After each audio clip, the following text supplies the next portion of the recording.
Hello, my name is Charlotte. Good to meet you, Charlotte. I'm David. Nice to meet you. Today I'm going to be your teacher. So first of all, I would like to ask you some questions so I can know you a little bit better. So, you like play golf? I love golf. Yeah. How long you playing golf? Played it my whole life. Really? Yeah, 40, Nice. 40 plus years. That's amazing. Do you play with somebody? Like you with your friends, tournaments? I play mostly with my wife, but in the occasional charity scramble, that kind of thing. Okay. Do you have an handicap? It's a little out of date, but it's about an 8. Nice. Nice. And do you have any other hobbies and sport you play yet? I don't play many other sports these days, but I did play quite a bit of soccer and basketball when I was a kid. Yes. Okay. Any other sport or any other activities? Just playing with the kids at home. Oh, that's Yeah. cute. Nice. Well, you said you play with your wife. She's a good player. She's a Competitive? beginner, but she's a really enthusiastic golfer, and she's Oh, learning that's very nice. quickly. That's nice. So she's getting there. Yeah. That's awesome. Well, I don't know. Since you said you used to play basketball, I was wondering if you have any injuries or any other. When you play golf, do you feel like there's a spot in your body that hurts? Yeah, I don't have any injuries, but I do have physical limitations. I have Okay. a spinal fusion, All right. and that restricts the range of motion I have side to side in my neck, Okay. which makes golf interesting. Yeah. Well, I mean, you're 8 of handicap, so it means that you find a way to swing the club Right. without hurting yourself, but still be a good player. That's great. Any other limitation in your body, like lower back, wrist, knees? No. Great. Well, I'm gonna try to do some assessment. Not Okay. to trust you, I just wanna see how your flexibility, your balance, and Good. your strength is. So we're gonna start. You can put a little bit farther away. Okay. I don't want you to maybe fall or something. Okay. First of all, let's go start with strength. So I want you to be like a 5-iron position, and your pelvis has to go forward. Just try to stay always in the same position. Just your pelvic, like your lower Okay. body here, forward, and then backward. It's kind of like when you're like S position. All your back is forward. Okay. Do you feel any vibration, anything? No. Okay, that's good. So let's try balance. I want you to keep one leg up, like 90 degrees, and close your eyes. All right? Let's try with the other leg, Okay. up, and close your eyes. Very good. Let's see now, toe touch. You can touch your toes. Very nice. You said you have a little bit limitation with your neck. I would like to see how much you can turn. Okay. Just stop when it hurts or anything. I want you to look and go down. All right. Go the other side. All right. That's pretty good. Let's see with the wrist. I want you to keep your elbow next to your thorax. Open like this. 180 inside, outside. Okay, give me thumbs up. Put your wrist up. All right, down, up. Okay. Well, for what I noticed about this assessment, your balance when you keep your right leg up, it's a little bit, but that's also maybe also because we are not perfect flat ground, so that's fine. Your neck, as you said, is a little bit limited. You said to rotate like 90 degrees, it's more maybe 50. So that's fine. So with the neck, I know that you have that problem, so I'm not gonna force you to do anything that's gonna hurt you. Of course, you can actually work on that if you maybe can try to push slightly, not too hard, but just try to keep this mobility. They're not gonna restrict with the ears, okay? And well, since we are in the approaching area, I think we're gonna do approaching. So is that your weakness part of the game, or you prefer to do something else? Yeah, no, I really think that even though my long game isn't exactly where I want it to be, there's always room for improvement. That's good. That's good to be very motivated, because if you don't go forward, you go backward. So that's good. The short game, in my opinion, I've never given it enough attention. Okay. And there's easily 5 or 6 strokes, I think, that I could take off my handicap. That's nice. Inside of 40 yards. All right.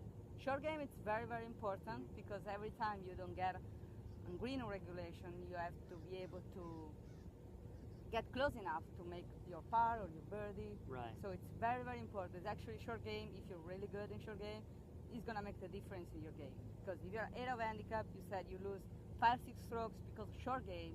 That means you might get very close to be a scratch handicap golfer. So that's really good to improve it. Do you have? Yeah. Here are your clubs. Sorry, I stole it from you before. So, did you get this club from a golf fitter, or did you buy somewhere? My irons, I used to have a hobby of making golf clubs. Oh, nice. So I assembled my irons. A company, Golfsmith, they're still in business. I've had them fitted twice over the years. Oh, that's good. I've had them for 20 years, so. That's really good. It's very important, because some people might see, oh, I love the club. Tiger Woods used that club, so I want to buy it and hit it as far as you can. Unfortunately, it's not always like this, because that's based on your speed, your strength, your height, your weight, everything. So this is your irons. What type of shaft it is? Like, what type of flexibility does it have? It's an S300 True Temper Dynamic Gold shaft. Okay. I'm probably approaching the age. I'll be 25. I'll be 45 rather. My goodness, in another 2 months. So I'm probably approaching the point where I need to have my swing reevaluated for maybe a more flexible shaft. Okay, that seems pretty stiff, this club. So it means generally you swing. It's very, very fast. I mean, you're a man, so that's normal. But I work sometimes with ladies. They have lady flex, which means their swing is not that fast. And the wedge is that looks different. I buy off the shelf. Yeah. Okay. So they're both they're different brand too. All right. Yeah. Which one do you like it most? And which one do you like it the least? You know, I like them for different reasons. That gap wedge has got a nice compact head. It is nice for a little running chip shot, or it's nice for 110 yards in the fairway. I don't use it much for, you know, like half swings or for pitches. I use the sand wedge a lot, as you can see. It's all worn out. Yes, I can see that this has been used many times compared to this one. I'm attached to the sand wedge. Because, random question. In your long swing, I mean long game, what do you prefer, irons or woods? You know, I love them both. For different reasons, obviously. The woods are they're real fun to shape shots with. I don't hit them as high as I'd like to. Irons, I've always been a very straight iron hitter. Yes. And I don't. So I'm more of a target golfer with the irons. Okay. Yeah, and I like punch shots. You know, low hooks and low slices when I'm in trouble.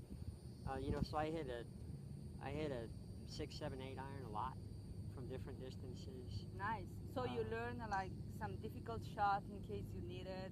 That's really good, because some people are like, oh, I'm always the fairway, then they're under the tree and they don't know what to do. That's really good. Now the reason why I ask is because if you really like the 56, as you said, because you're like to maybe be more precise, I thought that maybe you were better in iron, since you know you have to be very steep. You actually have, generally when you use iron, you go to the flat. You don't go for the green. Yeah. So that's why I asked that. But yeah, that's really good. And today there is something you want to work in particular, because I understand that your approaching is the one you would like to improve. But there is just one thing more in particular that actually gives you problems. So yeah. So you know, we're in Florida. We have lots of grain in the grass. Yes. So I've been working hard on a more consistent chipping and pitching strategy to avoid mishits, Okay. especially when I'm chipping up and I'm into the grain. Now, what I really struggle with on the course is not contact; it's distance control. Okay. So I think that you know, evaluating my technique, make sure it's right, and then maybe some drills to work on the right technique with good distance control would be great. All right. Well, even in your long game, you said you're pretty straight, so maybe the distance is the only thing that can actually be improved. All right. So if you're gonna start with chip, for example, you know what type of club would be better, or why we use chipping sometimes. Yeah, the technique has changed over the years that I've Yes. been playing.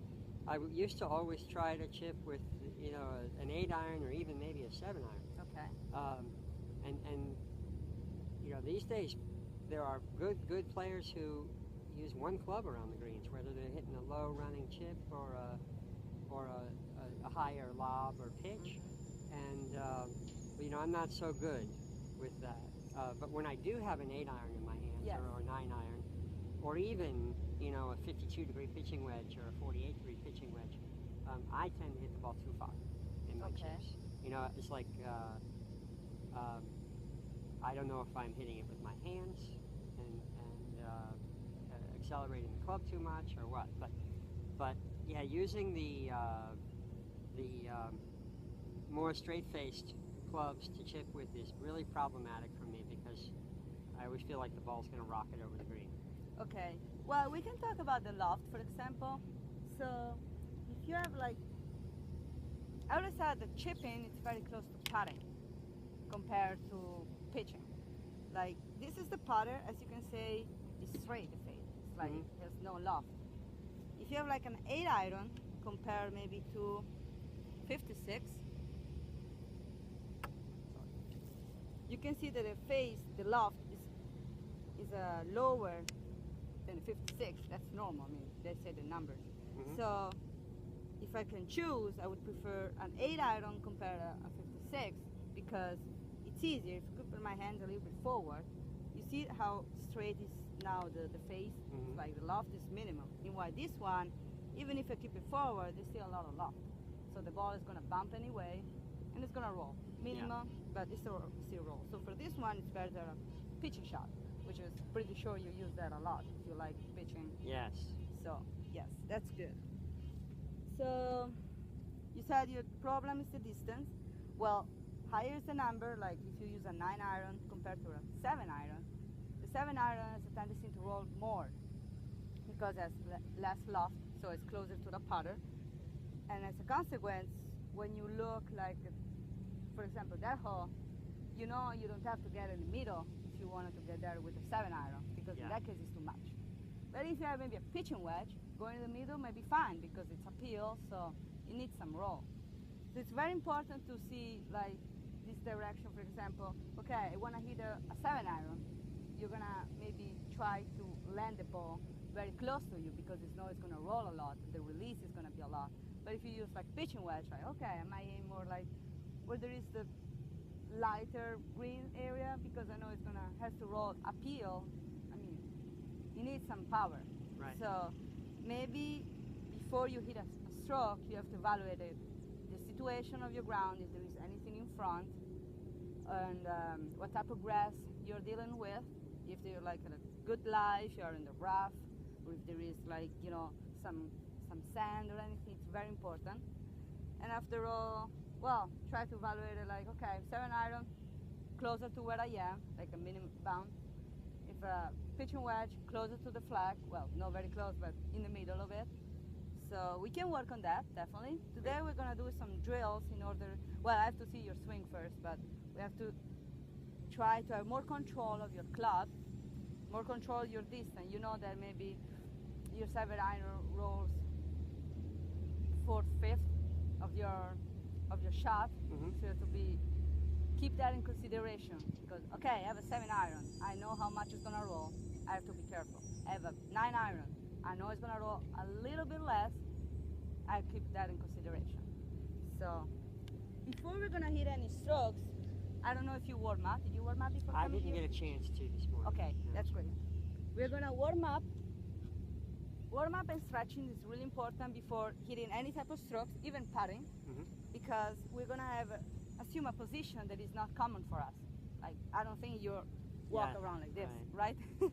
I hope not. So let's do some stretching. First of all, I want you to stretch your legs Mhm. so the hamstrings are ready. Try to stay, okay. This has to be in front. You have to see this leg that has to be like straight, Mhm. and this is create like a 90 degrees angle. Okay. Are you feeling comfortable? Everything is fine? Any shaking? No, it That's just worked. awesome. Yeah. That's great. Let's do with the other one.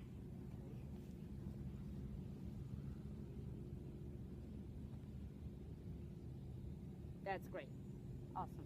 Can you feel some stretch in your back, your yeah. legs? Yeah. That's good. Now let's do with the lower back. So try to move more space. I want you to go down like this. It has to be like 90 degrees, so keep it right in front. Perfect. Your back is perfect. That's awesome. That's a good stretch. That's really good. It's important, you know, to do maybe in the morning when you get up from bed, doing some stretching like this, you're gonna feel way better. Then another thing we can do with your arms, I want you can leave down the club. Keep your arms like this and pull it out. Just to feel like all these muscles start to work a little bit, at least to wake up, okay? Mhm. And then I want you to do the opposite. Keep your hands like this, push it inside. You should feel more like your pectorals start to stretch to work. And that's really good, so you're gonna wake up all your muscle. Mhm. Especially with the chipping shot, because you know you're not gonna use a lot of lower body, but still have to use your upper body a lot.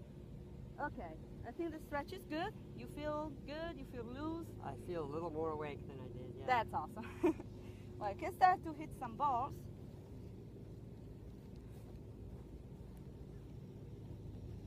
Okay. I want you to hit some balls like how you do generally, Okay. and then we can start to work on stuff.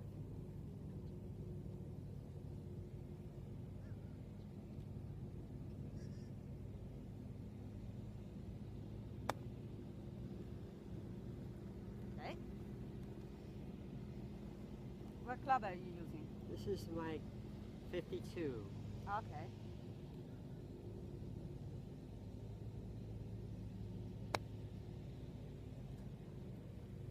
All right.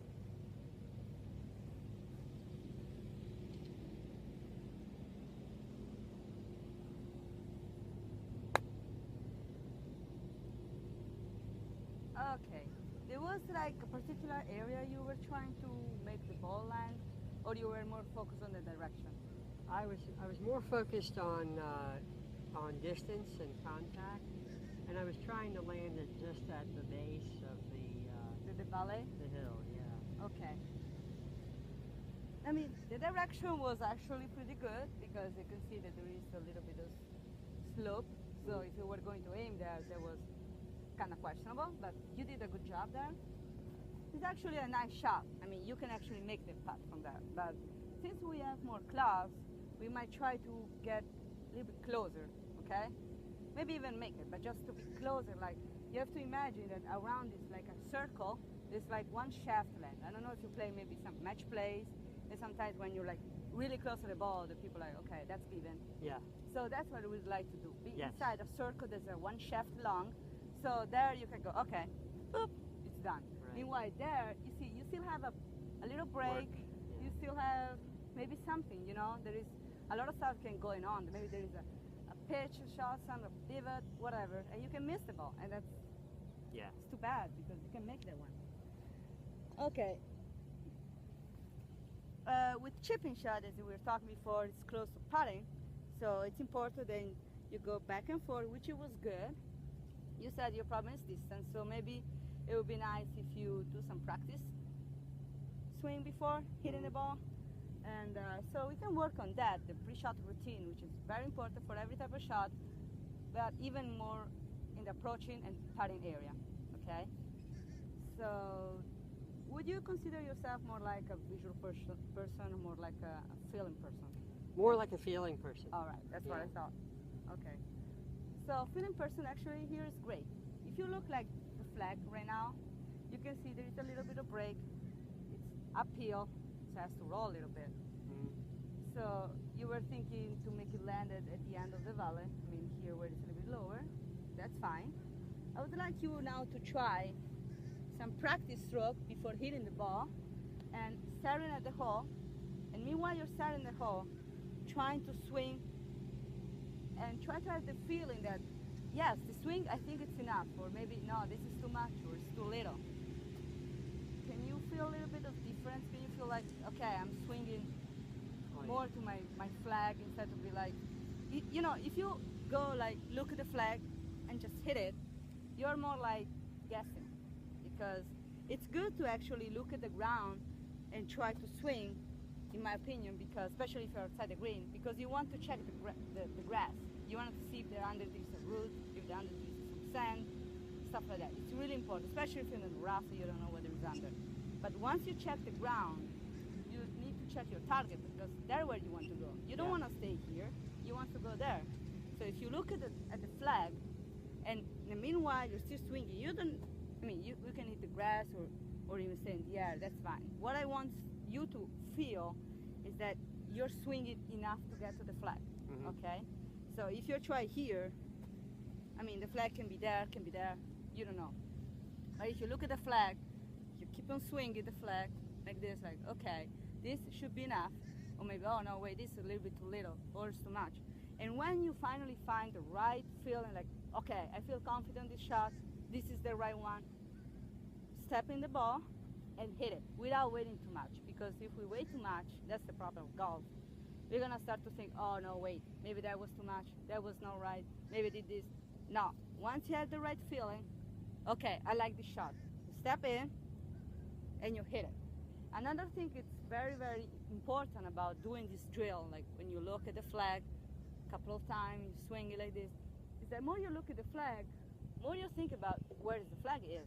Mhm. So when you're in your ball, you don't need to check the flag anymore, because it's already put in your head. Like, okay, in your head you're thinking, there's my flag, I have to do the same swing, and I know it's gonna be good. Mhm. It might not be in, but it's gonna at least inside your shaft, which is what we want, right?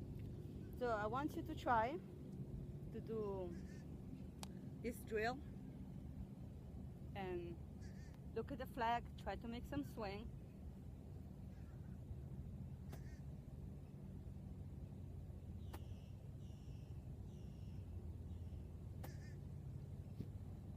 How you feel? Yeah, I like that feeling right away. I was feeling like I'm not worried about Yes. impact so much, and I'm just feeling how far I have to. Yeah, I mean, you Advance the said ball. before that impact is not a problem, Yeah. direction is not the problem.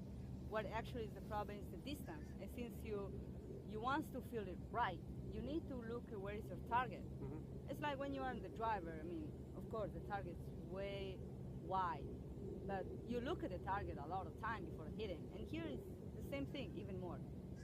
So try to do it, your practice, and then when you feel like that's the right swing to do it, that's the right speed or length, just step up and hit.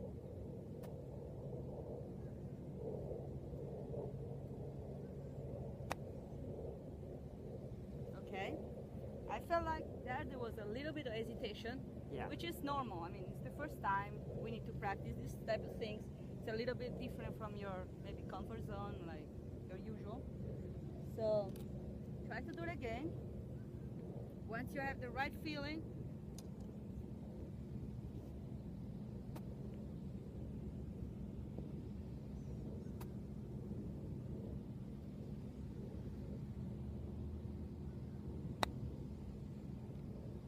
whoa, you serious? You almost just made that I ball. almost made it. Yeah. And that's, I don't know if you noticed that, but the land was a little bit forward than what you saw at the beginning. You know, you said, oh, I have to make it land at the end of the hill. Hmm. You actually hit more where there is that ball there. I did, yeah. You noticed that? Yeah, it flew a good 8 feet further than I was Yes. thinking originally. That's because it's uphill and you Yeah. use a 52, you're not using a 7 iron. Right. So there is less roll. One more time? Yes, sure. Hope you actually appreciated that this drill makes you a better feel of your shot. Absolutely.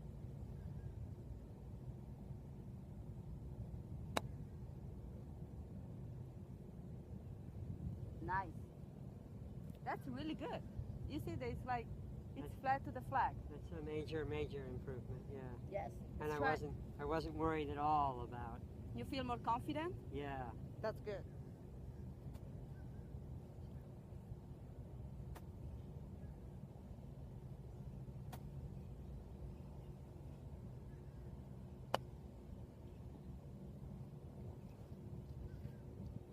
Even this one went a little bit too much, but you can see that the spot where you make it landed, it was really good. He breaks, you see the first ball that you hit it there, Yeah. that you were aiming there, he's still there. This one, turn inside to the hole way more. Mhm. And that's a easy putt. You can make it because it's straight. It's flat too, yeah. Yeah, straight, it's flat. So I want you to do it one more time and then we could go forward. Okay.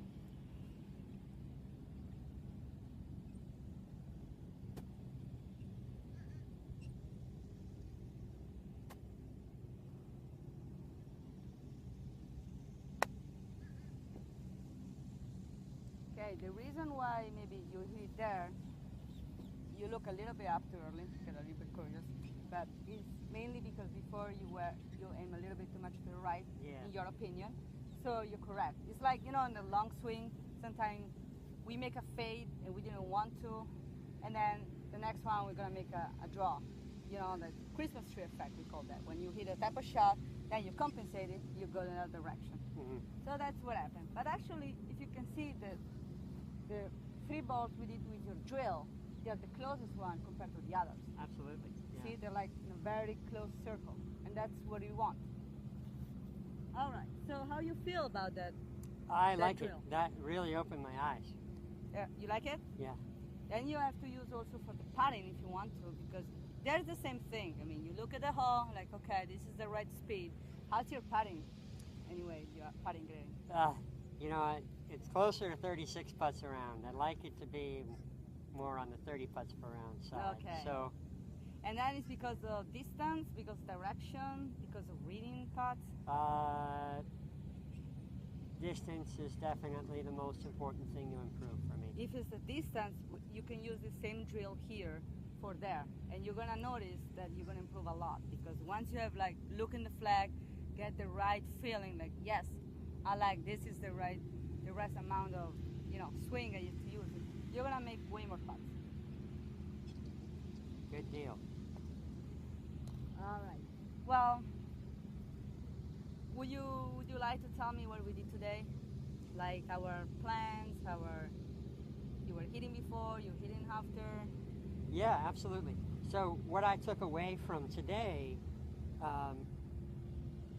was that to improve distance around the green,